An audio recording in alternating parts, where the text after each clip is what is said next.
Hi there, my name is Angela Pratt. I work for WHO in the Western Pacific region, and we are coming to you live again today from Manila on the third day of our regional committee meeting.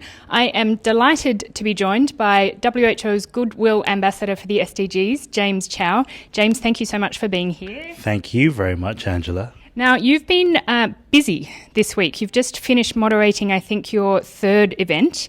Tell us what you've been up to. What's been going on while you've been here in Manila with us this week? Well, thank you for having me here. And you know what I think maybe the friends on the other side of the camera don't know is that the regional committee this year feels a little different. It feels fresh, it feels energized, and you brought a lot of the panels right into the heart of the program. So it's been really, really great that way. And what I've been doing this week is let's think back to yesterday. Starting off with poverty and health, not many people know about the linkages between them. Obviously, you know, when you're born in a very underdeveloped society, for example, all kinds of preconditions have been set upon you, and there are very strong linkages to health in that sense. I'm wearing the poverty #1 SDG wristband.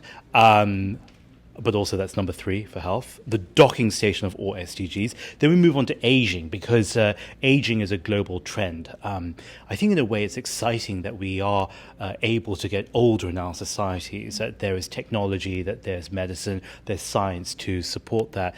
But at the same time, we need to support people so that people like my mother can live happily, with fulfillment, meaningfully, and with dignity as well. That was the second one, and we just came off from the conference room where we did a session about WHO's work in countries. So your member states, 193 I think, asked you a couple of years ago, what's WHO doing in countries? And we showed them there. We linked them by the internet to the 15 member states here in this particular region, so you could see who the men and women are out there. And I think it's exciting because you realize this is not just a technical agency, but one with a very humanitarian, heart-driven mission as well.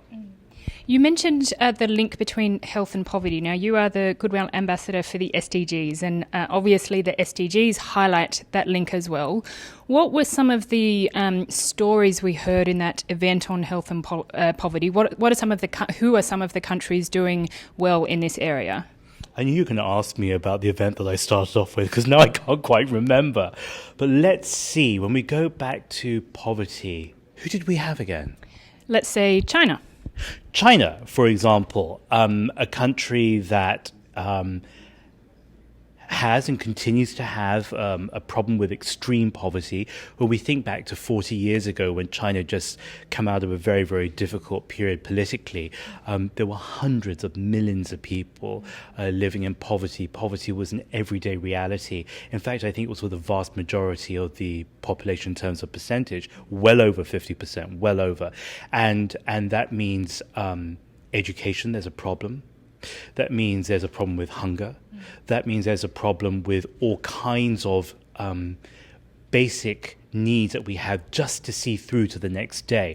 We're not even talking about rights and big goals and surgery. We're just talking about how do you get to the next day or even to the end of that particular day. And in 40 years, that, of course, has transformed. I remember a couple of years ago when China said we want to eliminate poverty by 2020. I thought, wow, that's a really big ask. At that time, say 2016, we were looking at about 40, maybe 50 million people living in poverty. I was shocked when I asked our Chinese friends yesterday. I said, how many people are now living in poverty officially? They said, well, as of the end of last year, it's 16.6 million. So they're eliminating poverty for over 10 million people every year, which means that by next year, you're really closing off that tap. What's important, though, is that the 16.6 million that remain are arguably the toughest ones, because this poverty drive has been going on now for 4 decades. If they're still living in poverty, it means they're hard to reach, maybe physically, but certainly in terms of access to services as well. But it's doable. And if you can do it in the largest population in the world, then on paper you can do it for anyone. And I think that's the beautiful dream. It's not about China, it's about humanity. 2 weeks ago, I think it was 2 weeks ago, you were in New York for the UN General Assembly. You were moderating a series of events there. I think you were talking to Bill Gates, you were talking to presidents and prime ministers and heads of huge global health and other agencies. How do the conversations that you were having in New York link to what is being discussed here in this region this week? Very, very tightly. I mean, you look at what's happening over here in the Western Pacific, there is a sea change that's going on. You're talking about 37 countries and areas. You're talking about 1/4 of humanity. And so, therefore, what happens in regions like the Western Pacific, when you fix it here, you're fixing it for 25% of the world automatically. And that's what's so exciting. And when you look back to New York and you think about, for example, Bill Gates at Goalkeepers, where he was talking about changing the odds. So it goes back to poverty. So where you happen to be born may set your course for your early life, but it doesn't need to be the way that you live the rest of your life. It doesn't need to completely shape your permanent future. Then Angela Merkel, the Chancellor of Germany, at the launch of the Global Action Plan, Germany, Ghana, and Norway got together 18 months ago and said multilateral agencies like WHO, like UNICEF, like the Global Fund can do more, can be so much better. And it was very emotional being there and seeing this as a participant, to see that there was this very, very resounding confidence in that room. We can do better. We want to be better. Now, where does it all link with the Western Pacific in terms of this new WHO that's happening, which is already in place? Dr. Tedros jumped the gun. He moved that general program of work early so that we could get down to it straight away. I think he moved it a year ahead of schedule. Then you've got the Global Action Plan that WHO is driving. Then you've got the Global Preparedness Monitoring Board, all about health emergencies, all about how do you anticipate what's happening now so you can prevent now rather than just respond to an outbreak as it happens, save money, save lives at the same time. That's an independent body, but WHO is the co-convener of that with the World Bank. Then you think about the Climate Action Summit and how it all trickles down to over here. I see it as a spout of that funnel. And at the end of the funnel, you've got people like Takeshi Kasai, who is the new regional director here. His white paper is all about how do you make the ideas work? How do you get those ideas, put them over here, spread them out over 37 countries and areas and say, what does each one need? So that we don't just give them a template, we really curate and tailor for each one. And I think what he's doing over here, it just feels fresh, it feels modern, it feels current, but it also feels that you're ahead of that curve before that horrible curve starts to emerge. We know, for example, that pandemics, outbreaks are going to happen, but we also know that given history and given the expertise that WHO has, you can start acting on that right now. The early action, whether you talk about emergencies, whether you talk about aging, it all comes together.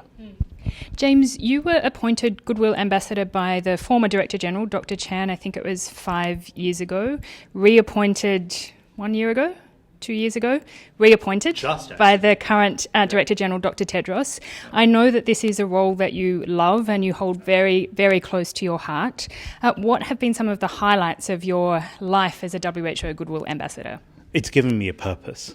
It's given me a real purpose, you wake up in the morning, it doesn't feel like a job. You feel that you've got something to do. You've got a part to play. It's also given me the understanding, and I've said this before, that we're all Goodwill ambassadors. We all have our own platforms. It doesn't mean that you have to be here wearing a pin, speaking in a conference room with member states. Everybody is a Goodwill ambassador if you choose to be. We can affect and impact in different ways, whether it be with our neighbor. We used to be neighbors in Beijing as well, and we would support one another in our own ways and our own needs as well. It can be as simple as that, bringing this goodness into each other's lives. Of course, it's slightly different for me because there's this enormous platform, which is the World Health Organization, which is the United Nations. What's been a special memory? I think today is a special memory. Today, downstairs there are a lot of ministers, a lot of high-level people, and I'm not one of them, but you get to be a part of that dynamic. You get to link them by dialogue, so that what they say isn't separated. They don't just come here with a statement. They actually react towards one another, react to each other. They bounce off each other. You can see it in people's eyes when they get excited and stimulated, much like how hopefully we are as well right now. I don't know, are you excited by this? I'm very excited. Okay, just checking. But it's. I think everything is an emotional experience, and I think if you ever get to that point where it starts feeling clinical, then I think you have a problem. And I know that you love doing what you do, and all the people around the camera here right now, they love doing what they do. It's not about a paycheck. It's about how do you live your life to its fullest and most meaningful. And I think every one of us who works with, around, and in WHO are particularly lucky because there's a very, very strong mandate over here. You can affect politically, diplomatically, and it all goes to the heart of people, often to the most difficult situations, the most fragile communities as well. And you think about the Pacific. Let's not forget the Pacific, all these beautiful islands. We heard there from the minister from Fiji, 300 islands, 100 of them are habitated. I mean, you're really talking about extreme logistical challenges, but it happens. And if they can do it, we can. We're not the ones to inspire them always. Sometimes it's the smaller countries that do. Great, thank you so much. Thank you for joining us here in Manila this week. We're so lucky to have you with us and lucky to have James Chau as WHO's Goodwill Ambassador for the SDGs. Thank you for joining us for this Facebook Live. Stay tuned for more updates from Manila throughout the week. Thanks very much. Thank you.